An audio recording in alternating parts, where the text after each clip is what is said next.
जब ये विपक्ष बोलता है कि माइक बंद कर दे, उस माइक का कंट्रोल वहाँ पे बैठे किसी भी व्यक्ति के हाथ में नहीं होता है, उस व्यक्ति के खुद के हाथ में होता है। बंगाल की मुख्यमंत्री ममता बनर्जी जी एकदम से उत्तेजित होकर उस बैठक को बीच में ही छोड़कर चली गई। मुझे लगता है ये आचरण गलत है। उस बैठक में मैं भी मौजूद था और ये सरासर गलत इल्ज़ाम है कि किसी का माइक वहाँ पे बंद कर दिया गया। पहली बात तो जब ये विपक्ष बोलता है कि माइक बंद कर दे, उस माइक का कंट्रोल वहाँ पे बैठे किसी भी व्यक्ति के हाथ में नहीं होता है, उस व्यक्ति के खुद के हाथ में होता है। ना लोकसभा में, ना राज्यसभा में, ना ऐसी किसी बैठकों में। ऐसी बैठक में माइक सामने लगा होता है, ऑन ऑफ का स्विच सामने ही होता है। तो ये बात बोलना सरासर झूठ है जब कोई ये बोलता है कि मेरा माइक बंद कर दिया गया। हाँ, हर मुख्यमंत्री को, क्योंकि समय की बाध्यता थी, ओपन एंडेड अगर डिस्कशन को रखा जाता तो संभवतः हफ्तों तक ये बैठक ही चलती रहती।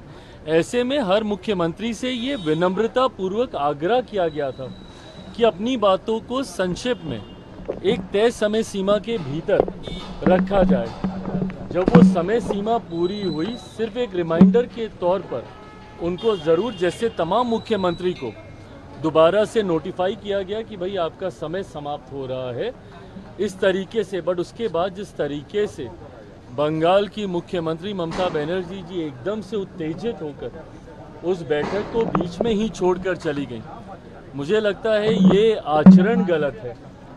अगर आपको अपनी बात को रखना भी है, कोई नाराज़गी भी है, तो आप वहीं पे रखती ना, बोलती कि अभी मुझे और बोलना है, मुझे और कहना है। हम सब वहाँ पर मौजूद थे। प्रधानमंत्री जी स्वयं उनको सुनना चाहते थे। वित्त मंत्री जी स्वयं वहाँ पे मौजूद थी, वो भी चाहती थी कि भैया क्या बजट को लेकर वो अपनी बातों को रख रही हैं।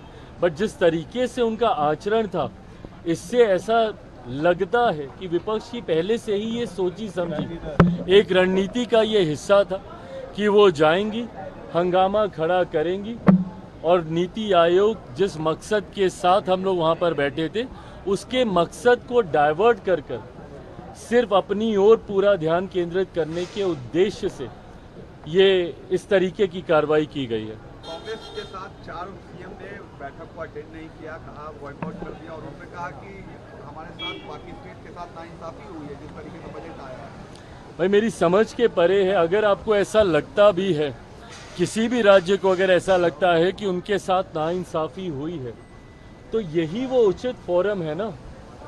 नीति आयोग की बैठक ही वो मंच है जहां पर जाकर आप प्रधानमंत्री जी के समक्ष अपनी शिकायतों को आप रख सकते थे। इस मंच पर जाकर अपना ऐतराज़ आप दर्ज करा सकते थे, अपनी आपत्ति आप दर्ज करा सकते थे।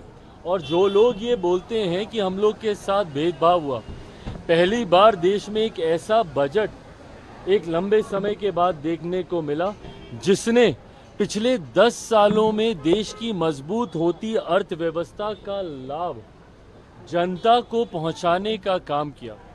इसमें जहां प्रमुखता से देश के गरीबों का जिक्र किया गया, अन्नदाता का जिक्र किया गया, नारी शक्ति का जिक्र किया गया, युवा शक्ति का इसमें जिक्र किया गया।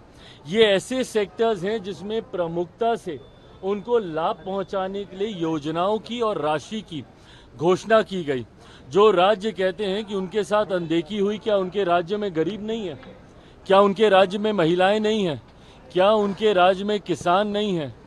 क्या उनके राज्य में गरीब वर्ग से आने वाले युवा हो, महिलाएं हो, किसान हो, क्या ये लोग नहीं हैं?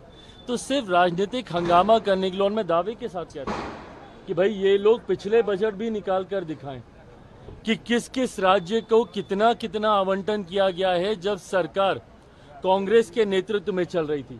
यूपीए की सरकार हो या उसके पहले की सरकार हो, कितने राज्यों का जिक्र किया गया।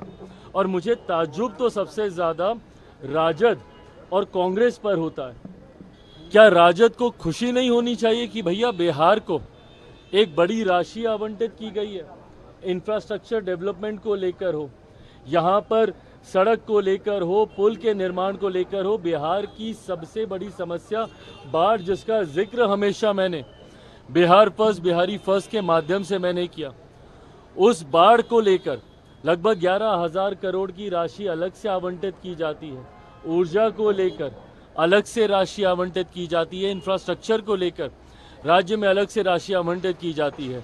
तो भैया अगर बिहार जैसा राज्य, जिसके लिए लंबे समय से हम लोग भी मांग करते थे भैया कि बिहार को विशेष राज्य का दर्जा मिलना चाहिए, बट स्पेशल कैटेगरी स्टेटस जब तक नहीं मिलता है, ये मांग भी हम लोग की थी कि बिहार को एक स्पेशल पैकेज मिलना चाहिए। आज मैं धन्यवाद करूंगा माननीय वित्त मंत्री जी का, और विशेष तौर पर मैं धन्यवाद करूंगा मेरे प्रधानमंत्री आदरणीय नरेंद्र मोदी जी का। मैं अपनी तरफ से, अपनी पार्टी लोक जनशक्ति पार्टी रामविलास की तरफ से प्रधानमंत्री जी और वित्त मंत्री जी का धन्यवाद करूंगा कि एक लंबे समय से जो बिहार और बिहारियों की मांग थी, उस मांग को सुना गया है, उस मांग को पूरा किया गया है। अगर इस पर भी अगर राजद और कांग्रेस को अगर ऐतराज है, तो ये वही लोग हैं जो कतई बिहार का विकास नहीं चाहते हैं।